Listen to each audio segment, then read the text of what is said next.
There's a lot of things I can tolerate in the anime and manga community, but one thing I can't stand is misinformation.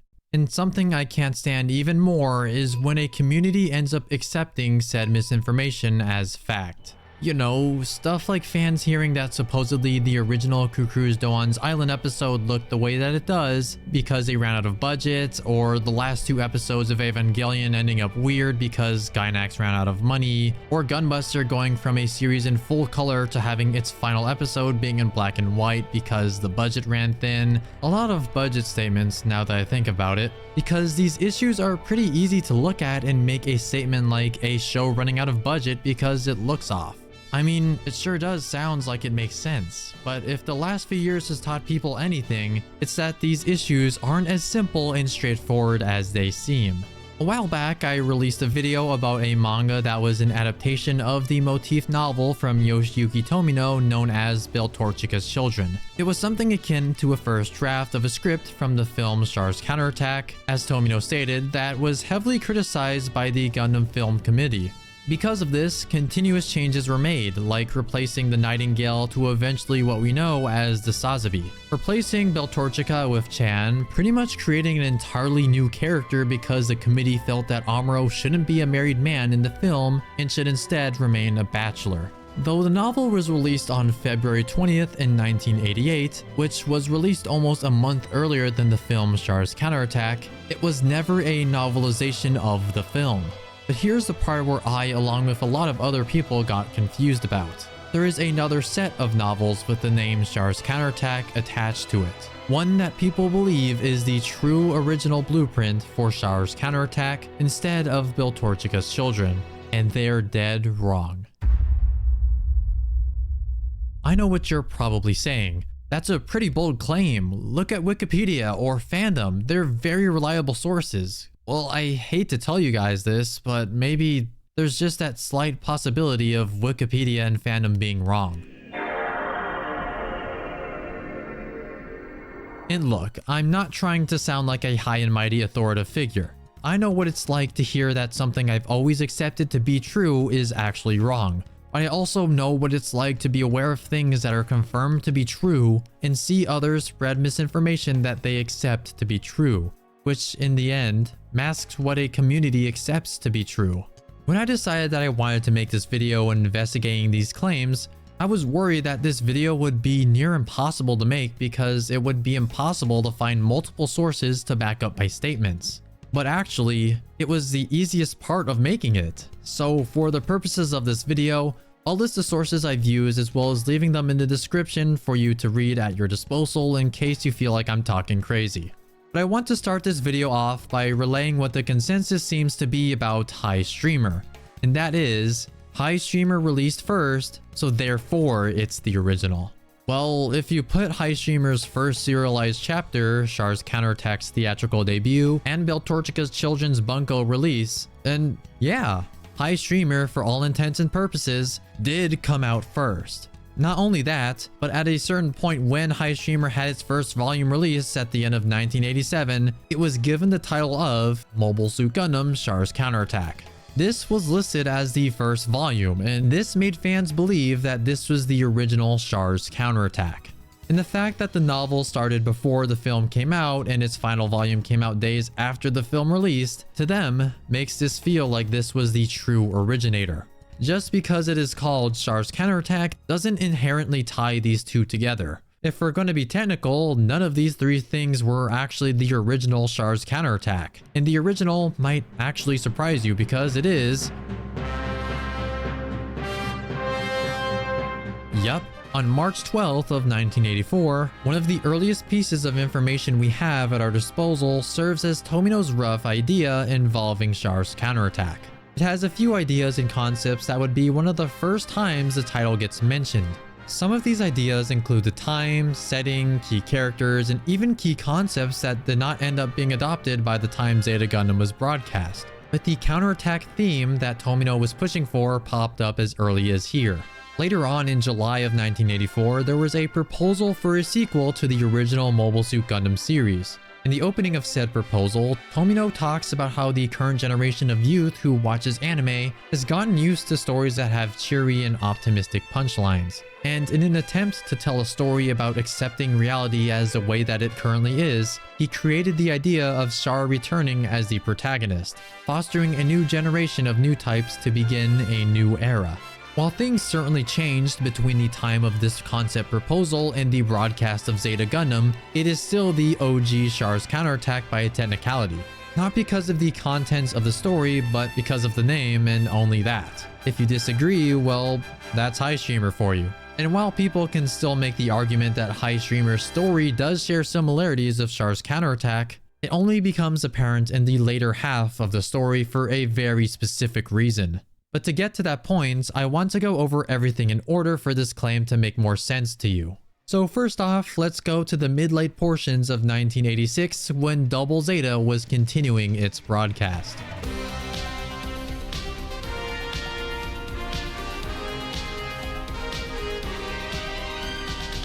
It's no surprise that Double Zeta was less successful than Zeta Gundam, given the tonal shift and change of cast either scared away fans or turned them off completely. But it was an example of one of the first major mistakes that was made with the property at the time, and that was planning a sequel right in the middle of its production. Zeta Gundam, while still pretty controversial amongst some fans, was a financial success regardless of the absence of a Gundam story since the final compilation film in 1982. Nearly 2 years of nothing new. In 1984, there were some announcements of a new Gundam sequel, and despite the staff's urge to step away from Gundam entirely, they wanted to make this sequel a success. And with proper time in pre-production, it was one hell of a success. However, this isn't what happened with Double Zeta. As fans know, Double Zeta began its broadcast a week after Zeta Gundam wrapped up. Well, technically the first episode was 2 weeks after because of the recap episode, but it was a pretty seamless transition at the time. But they eventually paid for that in the middle of their production. Unlike Zeta Gundam, Double Zeta was planned while Zeta Gundam was right in the middle of its broadcast run, and it didn't allow for much time for proper planning of how things will go about in the story. On the bright side of things, the quality of episodes not only looked a lot more consistent, but in parts even looked better than episodes from Zeta Gundam. Sadly, the talk of sequels didn't stop after Double Zeta. In the middle of Double Zeta, a sequel film to the series that was meant to be the finale to Char Aznable and Amuro Ray's rivalry was greenlit. Once it was greenlit, that meant that they would start working on all the things needed for pre-production. Story drafts, design work, all of that fun pre-production stuff started as early as December of 1986, since we have one of the first storyboard prep drafts. Funnily enough, in that draft, according to the World of Yoshiyuki Tomino book, we know that the storyboards showed the defense of 5th Luna, but also a confrontation between Amuro Ray and Quest Parya, who at said confrontation is piloting the High-S Gundam. Stuff like Amuro's wife being Beltorchica and also being pregnant, and the absence of Psycho frames remained here until revisions were asked to be made. There's also some of Mamoru Nagano's early concept designs for the mobile suits. And what confused people involving some of these designs is one of the concept designs for the new Gundam that is listed as the High-S Gundam. Specifically saying, for High-S Gundam, the moving picture, which could explain how some fans can be confused still. There's a funny reason to why it's called that. In an essay from Shinichiro Inoue, he writes how Nagano's designs of the new mobile suits like CHAR'S Nightingale, which we know has been reworked to the iconic Sazabi, was a masterpiece that could have set a whole new standard for what a Zeon mobile suit could look like. When it came to Amuro's High-S Gundam, he also felt like it was turning into a design that would have overturned the standard and conventional Gundam aesthetics. While mentioning this, he included how Tomino apparently believed that CHAR'S name started with an S rather than a C, which is why it was called the High-S Gundam, meaning to surpass Char. These designs were never used for the film in the end, and Nagano was eventually replaced by Yutaka Izubuchi. But stuff like this is another small thing that makes people believe that High Streamer came out first, since the High-S name popped up as early as that, and that made people think that it meant High Streamer. Speaking of, there was also an announcement in June of 1987 that announced a new theatrical film with the tentative title, or indefinite title, of High-S Gundam. But given that it was indefinite, it was obviously later changed to what we are familiar with. But this isn't the main thing that confused people about High Streamer and the film. But for now, let's get back on topic. After December, we are now in January of 1987, and the final episode of Double Zeta is airing right smack at the end of the month, meaning that Tomino and the staff involved don't need to worry about Double Zeta any longer and can jump headfirst into CHAR'S Counterattack's production with their full attention. Meaning planning, character designing, all measures made to ensure a film is not only feasible, but sustainable enough to be premiered in theaters by a production committee. During this stage, Tomino continued to make drafts of his ideas for this film, one of which was what we know as Beltorchica's Children. We don't have an exact time when Tomino sent these drafts over to the film committee and had them rejected, but it is absolutely within the pre-production stage because the entire film's production depends on if the drafts are given the go-ahead. Once Tomino was given his blessing to get to work on the film's script, that meant that he, along with the other members involved, can progress with the film's production process, one of which is character designs. Character designs are an integral part of the animation process. They are the main resource animators use in any animated work. I'm assuming this process was occurring while Tomino worked on his drafts, since the character designer Hiroyuki Kitazume, character designer for Double Zeta, made a design for Beltorchica since they were no longer using Yoshikazu Yasuhiko's original designs for her. This design of Beltorchica was dated by Kitazume after its completion on March 13th, 1987. So with that, I'm assuming around mid to late March is when the committee rejected Tomino's outline and requested changes that needed to be made to the story. Following that, on the 3rd, 14th, and 20th of April, Kitazume worked on different designs for who we now know as Chan. The final set of these designs were finished on the 23rd of March and May 21st. In May, High Streamer began its serialization in the monthly Animage magazine. However, the first chapter of the series doesn't prove any resemblance to CHAR'S Counterattack yet. You would naturally assume that the fans of the time read this as an entirely new work from Tomino himself that is unlike anything that they have seen before. There's no traces of CHAR'S Counterattack in here yet because it hasn't even come out to begin with, and it will continue to be like this for a long time. Tomino has been known to submit his chapters to the magazine every month, so I'm very well assuming that this was the case here too. And while working on High Streamer, he too continued to work on CHAR'S Counterattack. In April of 1987, Tomino began his storyboard that would contain what we are familiar with today. The storyboard being a blueprint for how shots of the film are supposed to look and function. It's arguably one of the most important parts of the entire production process. Without it, the animation process can't even begin. A weird thing to note is that while his board started in April of 1987, there are showings of the Zanuck, which was the second name for what CHAR'S new mobile suit would be after the Nightingale. Given that it shares the same name with the Famicom game that came out within the same year, the name was changed to the Sazabi.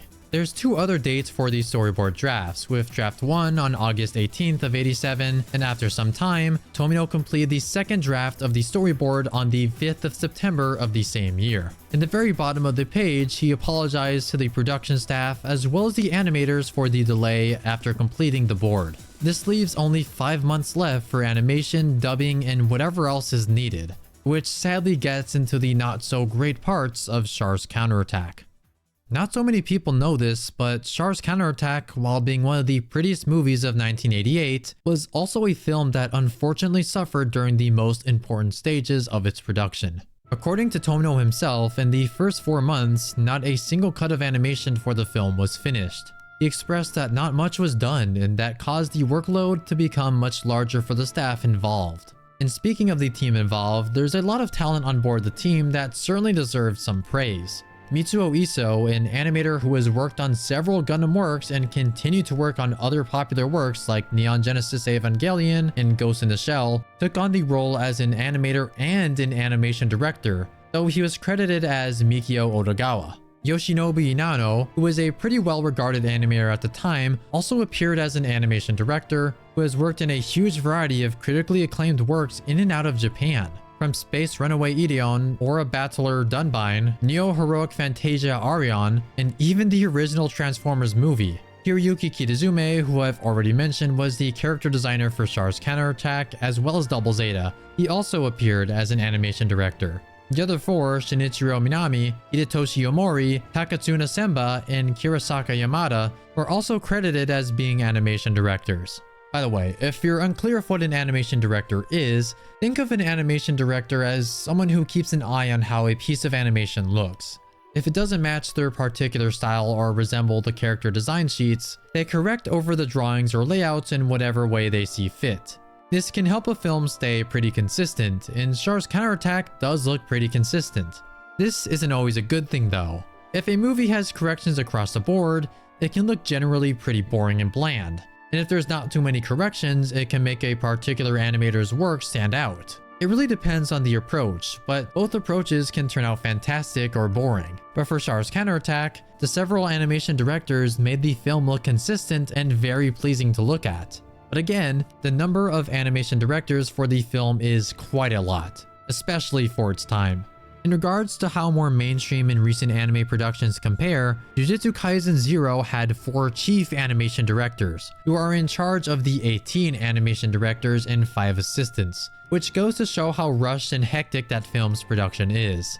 The final Evangelion rebuild film had only 5 animation directors and was in production for a very long time.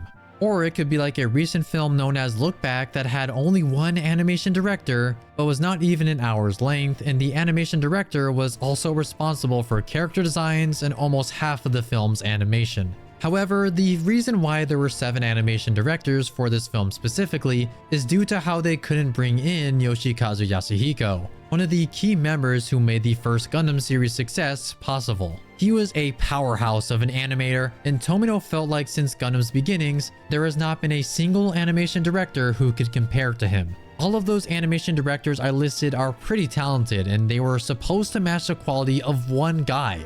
Like, how crazy is that? As Tomino expresses in an interview from 1988 that was compiled into the original work set, he expresses his regrets for putting an enormous amount of pressure onto the staff, especially the younger talent, because of how much he wanted the film to turn out the best that it could possibly be. It couldn't be more clear how much stress all of the staff felt in the film's production, and it is still quite a feat that Tomino's high streamer kept serializing in the midst of all of this.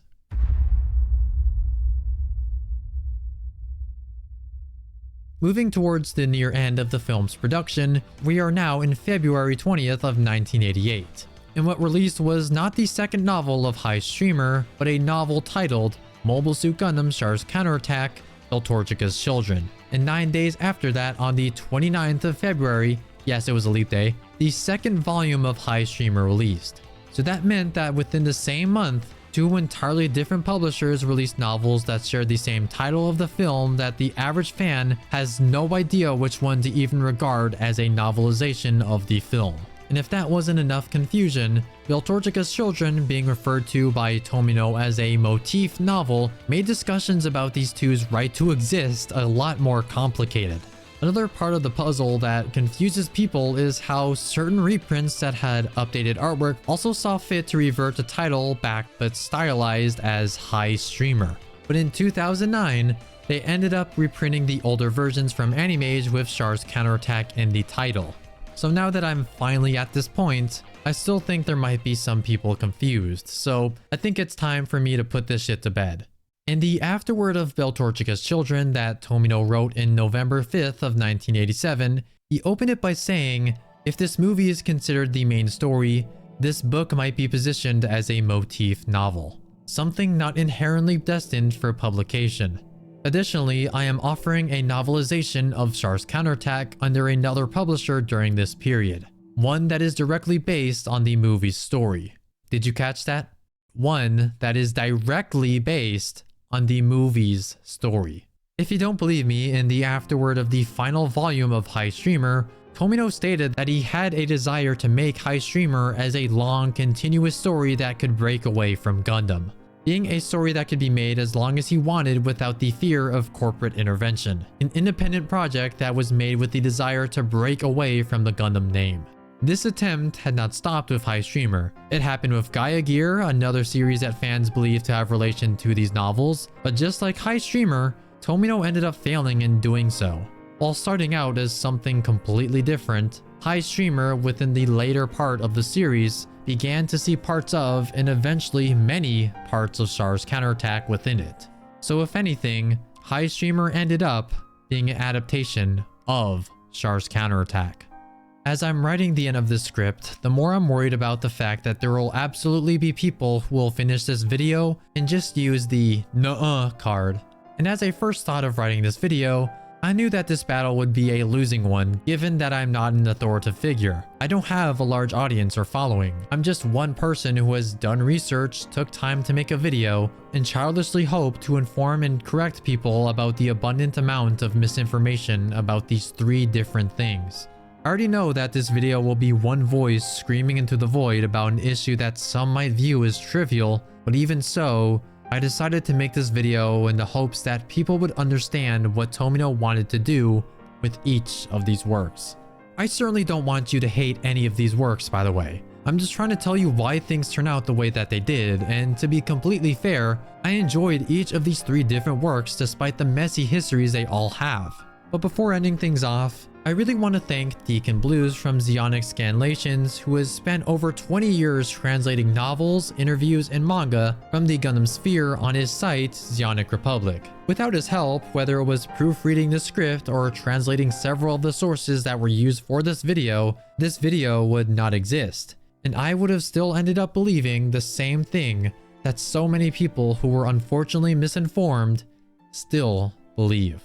So if you found this video to be eye-opening or change your mind about what you once believed about High Streamer or even the production of CHAR'S Counterattack, then liking and sharing the video as well as subscribing would help me out a ton. Thanks again for sticking by, and I'll see you all next time.